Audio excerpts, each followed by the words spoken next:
Hello friends, welcome back top career. रो का गठन 1968 में भारत चीन युद्ध के बाद किया गया था और रो का पूरा नाम रिसर्च एंड एनालिसिस विंग है और रो का हेडक्वार्टर दिल्ली में है। रो में कभी भी डायरेक्ट भर्ती नहीं होती है।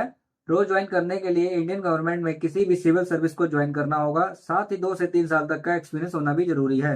रो एजेंसी कैसे और कहां से कैंडिडेट को सिलेक्ट करती है? रो ऑफिसर के लिए कैंडिडेट को आर्म फोर्सेस, इंटेलिजेंस सर्विस और ए ग्रेड से भी हायर किया जाता है और रो एजेंसी यूपीएससी, एनडीए और आईबी से भी सिलेक्शन करती है। आइए जानते हैं कैसे।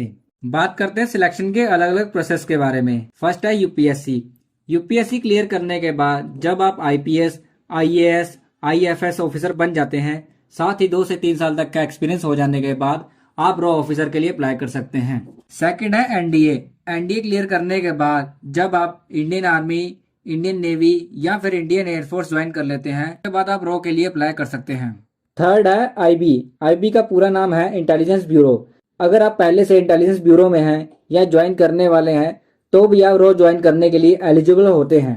एक खास बात, अब यूनिवर्सिटी से भी स्टूडेंट को रो के लिए डायरेक्ट हायर किया जाने लगा है, जो आज से पहले कभी नहीं होता था। यूनिवर्सिटी से स्टूडेंट को कैसे हायर किया जाता है? स्टूडेंट से कुछ साइकोलॉजी क्वेश्चन पूछे जाते हैं और इंटरव्यू से सिलेक्ट किया जाता है, फिर 1 साल की ट्रेनिंग के लिए भेज दिया जाता है।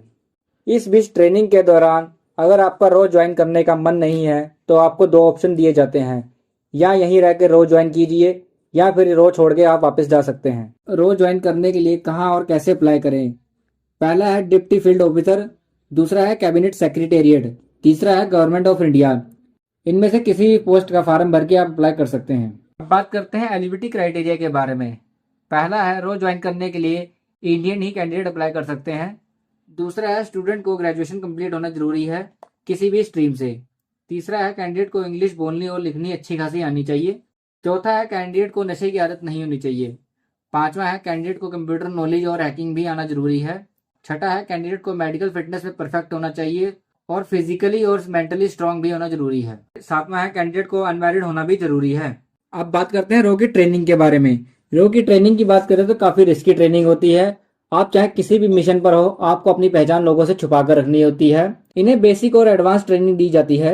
अब बात करते हैं बेसिक ट्रेनिंग के बारे में। बेसिक ट्रेनिंग में आपको space technology, information security, energy security, scientific knowledge, financial, economic, geo strategic analysis के बारे में सिखाया जाता है। अब बात करते हैं एडवांस ट्रेनिंग के बारे में, जिसमें आपको एफआईबी भेजा जाता है। एफआईबी का पूरा नाम है फॉरेंसिक इंटेलिजेंस ब्यूरो।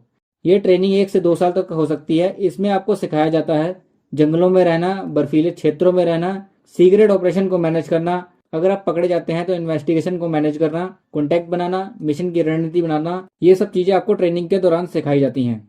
अब बात कर लेते हैं रो की सैलरी के बारे में। वैसे तो रो की सैलरी कभी भी फिक्स नहीं होती है। एवरेज सैलरी को बता दें तो मिनिमम जो आपकी सैलरी होगी 80,000 से लेकर 1.5 लाख तक हो सकती है।